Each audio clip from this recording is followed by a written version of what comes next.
है। अब कृत्या घबरा करके भागती है। आगे माहेश्वरी कृत्या भगवान शिव के प्रसाद से जो उत्पन्न हुई थी कृत्या, ये आगे आगे भागती है, पीछे भगवान का चक्र लगा हुआ है। जितने वेग से वो दौड़ती है उतने वेग से चक्र जाता है। काशीपुरी पहुंचने पर उधर वो काशी नरेश का पुत्र संपूर्ण सेना के साथ आता है निकल के।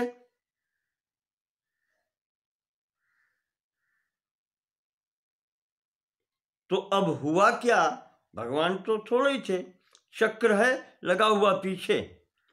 चक्र ने कृत्या को भस्म किया, इस काशी नरेश के पुत्र को सेना सहित इसको समाप्त किया, और इसके साथ में ही ज्वाला परिष्कृता शेष गृह प्राकार चत्वराम ददाह तद हरेश चक्रम सकलामेव ताम पुरीम।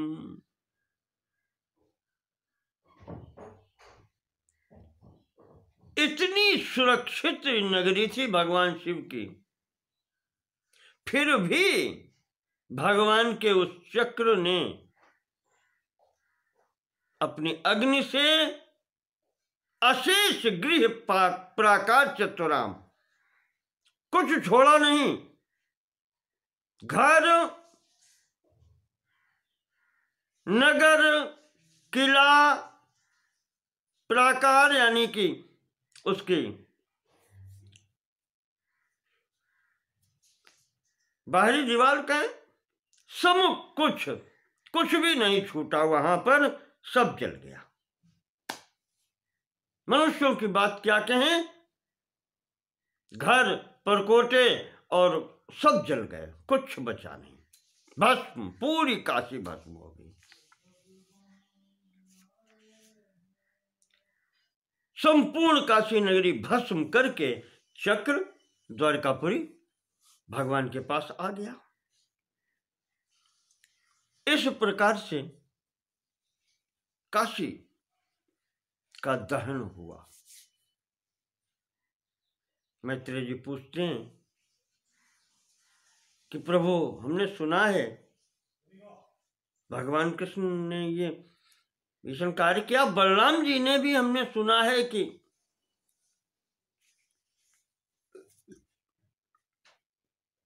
गंगा जी को, या यूं कहें, हाँ, उन्होंने केवल ये पूछा है, भूय एवाहम इच्छामि बलभद्रस्य धीमता श्रोतुम पराक्रमम ब्रह्मन तन्ममाख्यातुमर्हसि। भगवान श्री कृष्ण के आपने ये सब सुना है चरित्र, बलराम जी का भी प्रभाव को सुना है प्रभु। तो पराशर जी कहते हैं सुनो। अच्छा, भगवान बलराम जी तो शेषावतार हैं। एक बार की घटना है, भगवान के श्री कृष्ण के पुत्र, सांब नाम है, जाम्बवती जी के पुत्र हैं,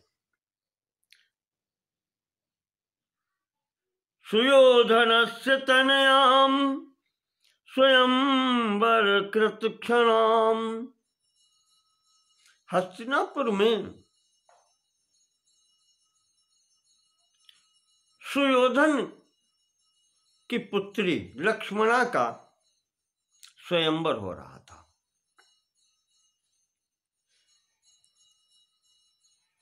बलादादत्तवान वीर सांबो जाम्बवती सुतः। जाम्बवती का पुत्र ये सांब वहां पहुंच गया और इसने बलपूर्वक उस सुयोधन की पुत्री का अपहरण कर लिया।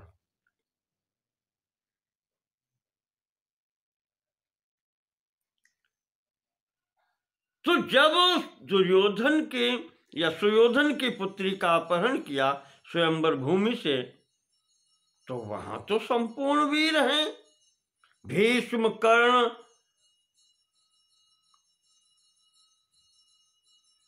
द्रोणाचार्य, इन सब लोगों ने घेर लिया और शांब को हरा करके और बंदी बना करके कारागृह में डाल दिया।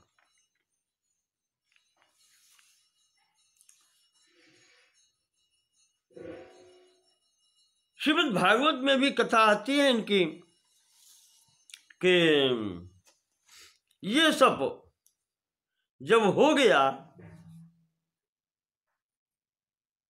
द्वारिका सूचना पहुंचती है, वहां सेना तैयार होने लगती है। तो बलराम जी ने कहा कि सेना की आवश्यकता नहीं है,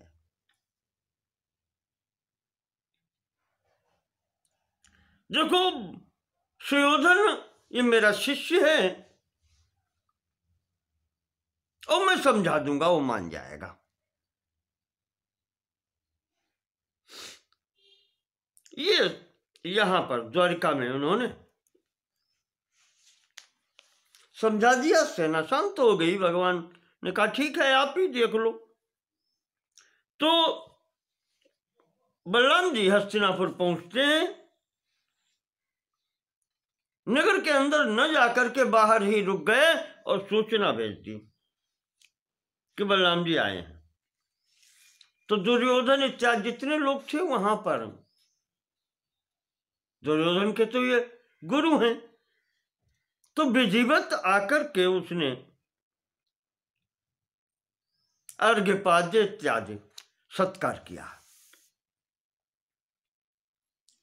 वहीं पर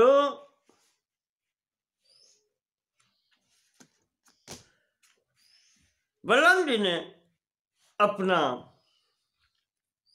प्रयोजन बताया कि मैं किस लिए आया हूं।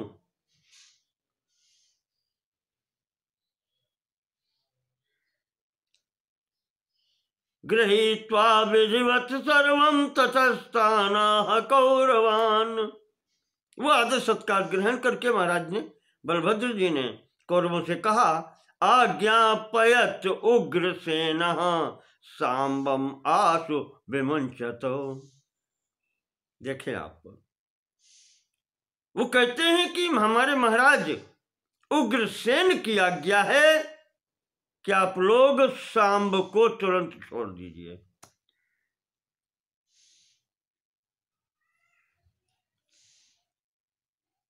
ये धमकी उस हस्तिनापुर नरेश को कहें या हस्तिनापुर के परिवार को कहें, जो विधिवत राज्याधिकारी है,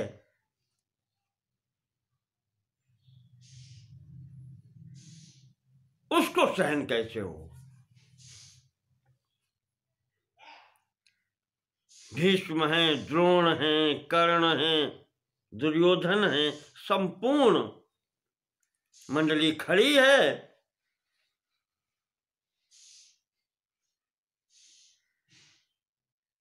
तो उसमें वहां बालिक भी हैं। उन्होंने कहा कि बलराम जी आप कह क्या रहे हैं। भो किमें तद्भवता बलभद्रे ऋतम बचा। बलराम जी आप कह क्या रहे हैं, आप समझ रहे हैं। आज्ञाम कुरुकुलोत्थानाम यादवः कः प्रदास्यति।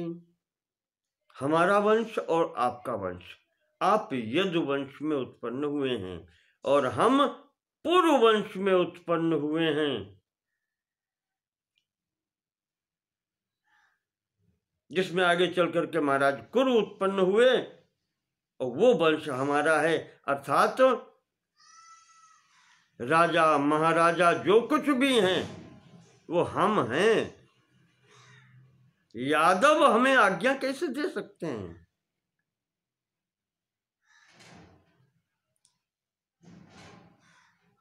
ऐसा नहीं हो सकता। और अगर उग्रसेन भी अब आज्ञा देने लगेंगे तो फिर हमारे राज सिंहासन का औचित्य क्या रहा। कहने का तात्पर्य, अगर यदुवंशी भी अब पूर्ववंशी राज्याभिषक्त राजाओं को आदेश देने लगेंगे तो हमारी उसकी मर्यादा सिंहासन की क्या रही।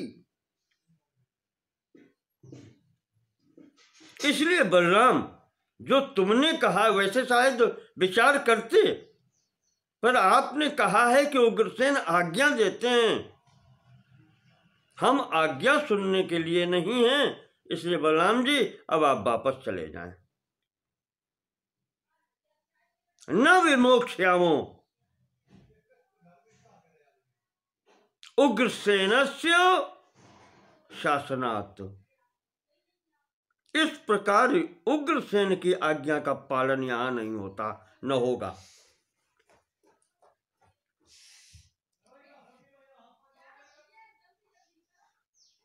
हम आप लोगों का सम्मान करते हैं, हम आप लोगों का सम्मान करते हैं, आप हमारे संबंधी हैं। यदु के वंश में आप उत्पन्न हुए हैं, पूर्व के वंश में हम उत्पन्न हुए हैं। आप बड़े हैं इसलिए आपका सम्मान करते हैं। सुयोधन सम्मान करता है, आप उसके गुरु हैं।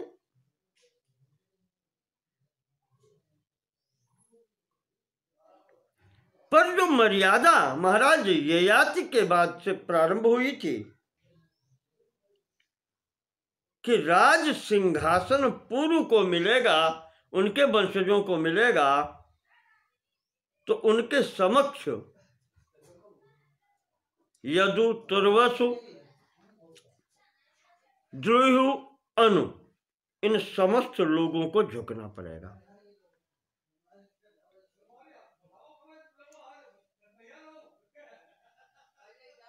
तो आज्ञा तो अप्सराज सिंहासन दे सकता है,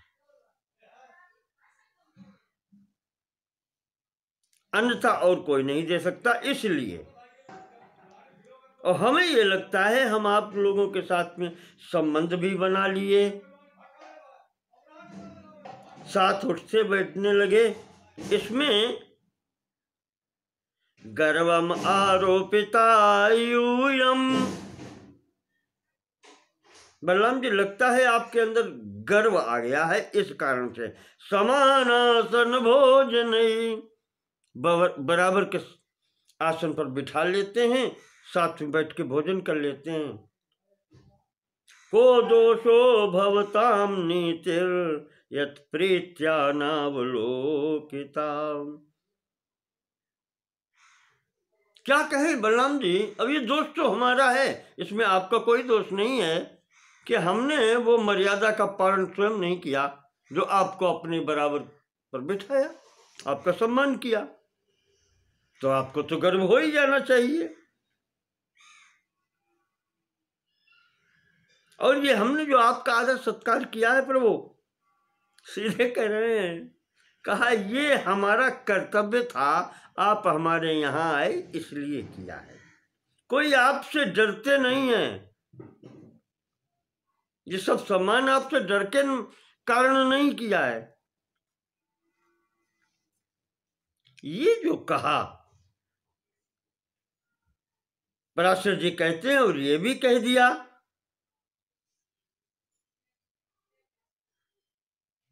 हरे सुतम सांबम न मुंचामो वयम, हम कृष्ण के पुत्र सांब को नहीं छोड़ेंगे, आपके कहने से नहीं छोड़ेंगे। ये जो कह करके घूम के चल दिए।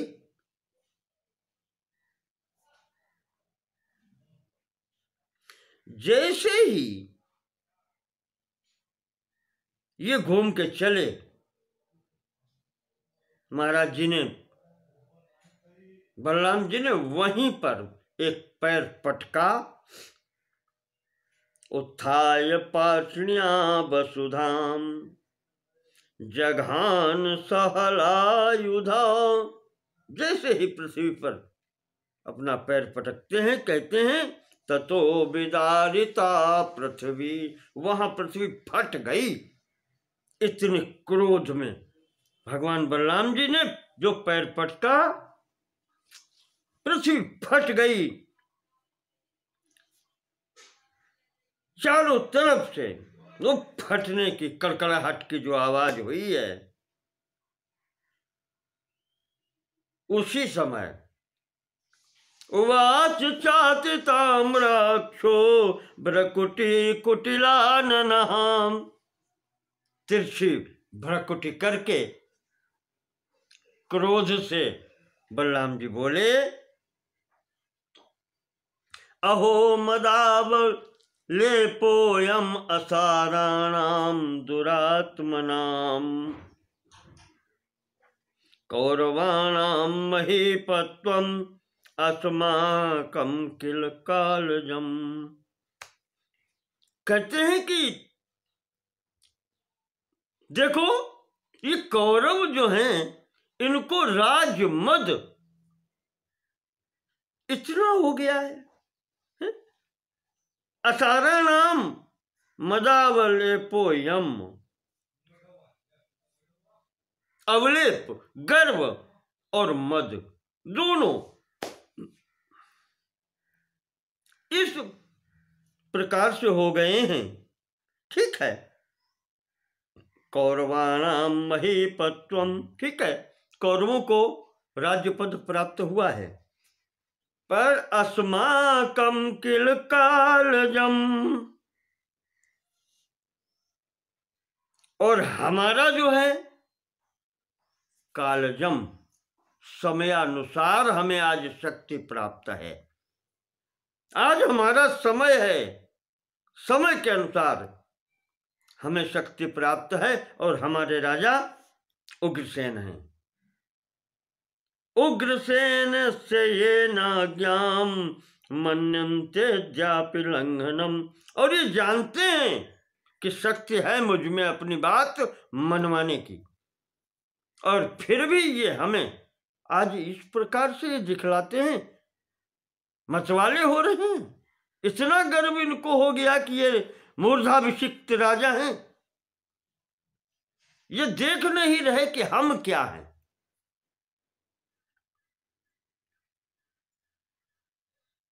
बोले, कहो पता है तुम लोगों को, महाराज उग्रसेन के लिए इंद्र ने भेंट स्वरूप सुधर्मा सभा भेजी है, जो तुम्हें कभी प्राप्त नहीं होगी, न हुई अभी तक। आज वो सुधर्मा सभा इंद्र के पास नहीं है। तुम तो मनुष्य हो, देवता ही हमारे आदेश का पालन करते हैं। इंद्र ने मेरे आदेश पर, कृष्ण के आदेश पर वो सुधर्मा सभा उग्रसेन जी को भेंट की थी। उस पर आज राज सिंहासन पर उग्रसेन महाराज विराज रहे हैं। जिस सिंहासन पर तुम नहीं बैठ सकते, इंद्र का सिंहासन है, उस पर आज महाराज उग्रसेन विराजित हो रहे हैं। नंदनवन का वो पारिजात वृक्ष आज हमारे उपवन की शोभा है। ऐसा कौन है संसार में जो आज उग्रसेन के समक्ष झुकता नहीं है, और तुम ये हमें दिखला रहे हो। तो आज अद्य निष्कौरवाम उर्वीम कृत्वा यास्यामि तत्पुरीम, तो आज मैं बलराम हूं, आज कौरवों से हीन कर दूंगा हस्तिनापुरी, तब जाऊंगा अपने उधर। ये कहकर के महाराज जी ने अपना हल द्वारिकापुरी उसमें हस्तिनापुर में लगाया और खींच दिया। जैसे खींचते हैं तो हस्तिनापुर उलटने के लिए तिरछा हो जाता है गंगा की ओर। जो ये देखा है, हल की नोक जो हस्तिनापुर के ओर से लगी, विपरीत दिशा से, गंगा के विपरीत, जगमगा गया, पूरा नगर जगमगा गया। अब कौरव और जितने ये इस पक्ष के लोग थे, भीष्म, द्रोण, कर्ण, सब घबरा करके भगवान बलराम जी की शरण में आते हैं। प्रभु रक्षा करो, रक्षा करो, क्रोध मत करो। उपसंग्रियताम कोपहा प्रसीद मुसलायुधा। प्रभु हर मूसलधारी भगवान अब प्रसन्न हो, ये मत करें। एस सांब सपत्नी कहा, प्रभु ये आपका पुत्र सांब और ये इसकी पत्नी, मैं लक्ष्मणा का दान करता हूं। एस सांब सपत्नी कहा तव निर्यातितो बल, मैं आपको समर्पित करता हूं। अविज्ञात प्रभावाणाम क्षम्यताम अपराधिनाम। हम आपका प्रभाव ऐसा नहीं जानते थे। प्रभु हमारे अपराध को क्षमा करें। आप हमारे अपराध को क्षमा करें। हम ये नहीं जानते थे, हमसे अपराध हो गया। तो पराशर जी कहते हैं कि इस प्रकार से ततो निर्यातयामासु सांबम पत्नी समन्वितम, इस प्रकार से पत्नी सहित सांब को लेकर के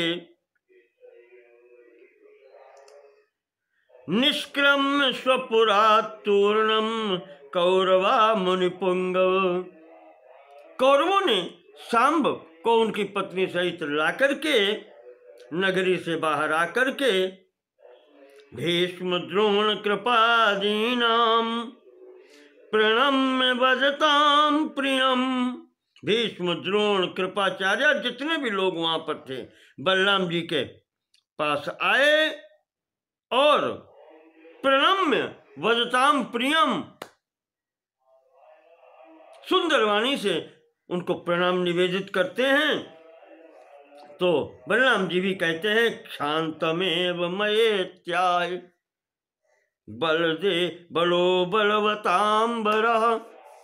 बलशालियों में श्रेष्ठ भगवान बलराम जी ने भी कह दिया चलो क्षमा किया, बात हो गई, छोड़ो। तो अद्याप्याघूर्णिताकारं लक्ष्यते तत्पुरं द्विज। ये जो घटना हुई थी, पराशर जी कहते हैं मैत्रेय जी, आज भी देखा जा सकता है कि वो जो हस्तिनापुर है वो बिल्कुल झुका हुआ है गंगा जी की ओर, ढाल उसका पूरा है। ये भगवान बलराम जी का पराक्रम है जो आज भी दिखलाई पड़ रहा है। ततस्तु कौरवा सांबम संपूज्य हलिना सह प्रेषयामासु रुद्वाह धन भार्या समन्वितम। इसके पश्चात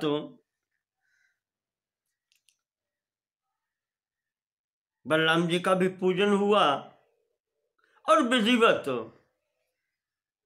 सांब का भी सम्मान किया गया, कन्या देकर के विवाह विधि पूर्वक यहाँ पर विधि विधान से विवाह करके, और हस्तिनापुर वासियों ने विदाई की सुयोधन पुत्री की।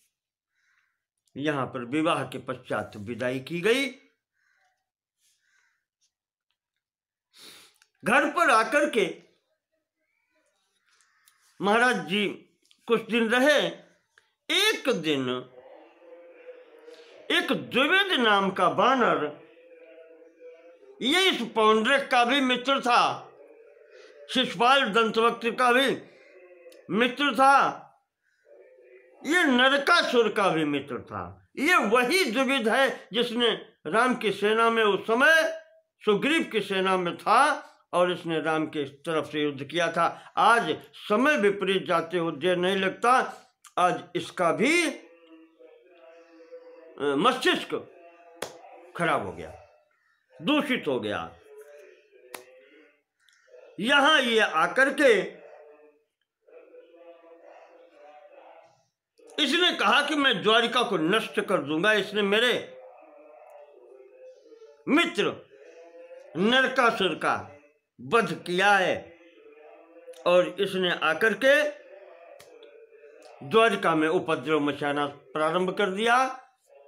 ये इसका उपद्रव देख करके संपूर्ण द्वारिकावासी भगवान की शरण में जाते हैं। बलराम जी ने देखा इसको, तो बलराम जी बाहर ही थे, इन्होंने देख लिया। बलराम जी ने जाकर के इसको भगाने की कोशिश की, धमकाया, पर ये नहीं भागा। तब बलराम जी ने इसको वहां पर इसका संहार किया है, सिर में घूंसा मारा द्विविद के और इसका प्राणांत हो गया। तो इस प्रकार से ये बहुत बड़ा बलवान द्विविद था उस समय वानर, इसको बलराम जी ने समाप्त किया। पराशर जी कहते हैं ऐसे बहुत से कार्य हैं जो बलराम जी ने किए हैं, उनकी तुलना, उनके बल की तुलना किसी से की ही नहीं जा सकती। बलराम जी तो